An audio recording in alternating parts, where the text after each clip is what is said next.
Jeremías 17, me dice la palabra, el pecado de Judá está escrito en su corazón con punta de diamante y con cincel.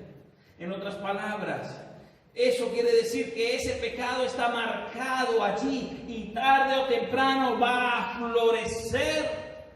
Pero hay gente que dice, bueno, pastor, y vamos a hablarlo de este punto de vista, y las personas que no conocen a Cristo, ¿cómo hacen para salvarse? Los que murieron sin conocer a Jesús. Yo estoy claro que para este tiempo Dios es tan justo que nadie se irá sin conocer el plan de salvación. Nadie. Pero si usted me quisiera refutar esto y quisiera decirme, pero es que yo conozco una tribu indígena por allá, en una isla que no la han encontrado todavía, donde hay dinosaurios, y allá hay gente que se está muriendo, ¿para dónde se van, pastor? La palabra me dice que el Padre colocó en su misericordia, escuche bien esto, la ley en el corazón. Eso quiere decir que todo el mundo sabe que es bueno y sabe que es malo. Alguien dígame amén. Dice la palabra en Romanos capítulo 2 versículo 14. Romanos capítulo 2 versículo 14 dice, porque cuando los gentiles que no tienen ley, ¿y quiénes eran los gentiles? Recuerden que Jesús le había dicho a sus discípulos, por camino de gentiles no vayáis, ni en tierra de samaritano entréis, antes id y predicad a la oveja perdida de Israel. Escúcheme, cuando Jesús tuvo 12 discípulos, los hizo apóstoles, pero estos apóstoles eran apóstoles para el pueblo de Dios. Y había unos que no tenían a Jesús, ni creían en Jesús, ni tenían la ley de Moisés, ni nada. A eso se les llamaban gentiles, lo que éramos usted y yo sin conocer a Jesucristo. ¿Me hago entender, iglesia? Somos como quien dice extraños, pueblo extraño. Si no es por 1 Pedro que nos dice que somos nación santa, pueblo adquirido por Dios. Fuimos adquiridos por Dios.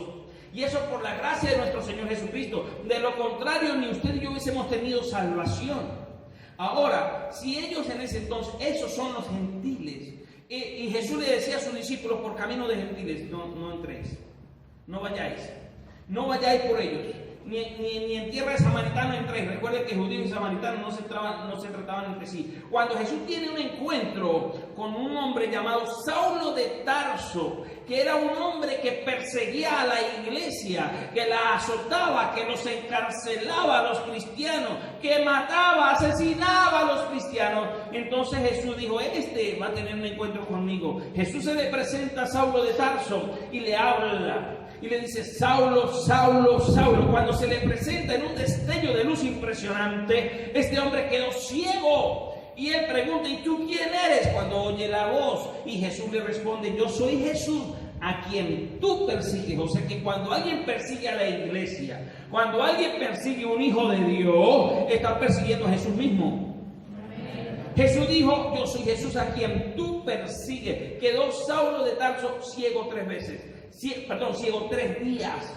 Y él comienza a orar y comienza a hablar con Dios. Bueno, yo me imagino a Saulo pidiendo perdón por todos sus pecados, por haber perseguido a la iglesia, por todas las personas que azotó, encarceló y los que mató. Él pidió perdón, se humilló, duró 3 días en ayuno. ¿Y sabe qué hizo Dios? Dios habla a Ananías, dice, ve y ora por Saulo para que recobre la vista. Señor, pero ese hombre nos está persiguiendo, no importa, es un hombre, me va a ser un instrumento útil en mis manos. ¿Sabe qué fue el cargo que Dios le dio a este hombre? Lo llamó apóstol a los gentiles. Lo llamó en medio de los gentiles, lo usó como un instrumento y a sus propios discípulos le ha dicho, a ellos no, quédense a la oveja perdida de Israel. Pero cuando llama a Saulo, le dice, vaya y predíquele a toda esta gente que tiene necesidad de mí. Eso es lo que Jesús hace con usted y conmigo. De pronto, yo no sé de qué tribu usted sea, si lo vamos a hablar bíblicamente, usted tiene que pertenecer a alguna tribu, porque Adán y Eva fueron nuestros patriarcas y de ahí salió toda la humanidad. Yo no sé de qué tribu usted sea.